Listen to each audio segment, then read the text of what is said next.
কে ভাই তুমি? 2-4 দিন থেকে কিছু খাইনি ভাই, গরিব মানুষ, কিছু খেতে দাও, ভুকে পেট জ্বলতেছে। ভাই তোমার কথা শুনে আমার চোখে জল এলো ভাই। বাড়িতে খাওয়া দাওয়া কিছু নাই, শুধু 1 গিলাস জল আছে, ওটাই খেতে দিতে পারি। যদি খাও তাহলে আনে দিই। তাহলে পানি থাকলে পানিয়েই দাও। ঠিক আছে, নিয়ে আসছি। ভাই পানি তো পেলাম না, এইটুকু দুধ পেলাম। এটা খাও। रुको जरा सबर करो। আল্লাহ তোমার ভালো করুক গো ভাই। लेकिन एक सेकंड। বাবা মাসুদ, হ্যাঁ আব্বা বলো। গিলাসে বীজ গুলে রাখছিলাম বেগুনে দিব বলে, গিলাস কই?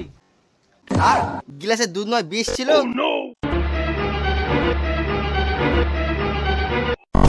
দেখ দেখ দেখ, অকালে ফকিরের জীবনটা চলে গেল রে বাপ। हरि राम कृष्ण जगन्नाथ प्रेमानंद ये क्या हुआ?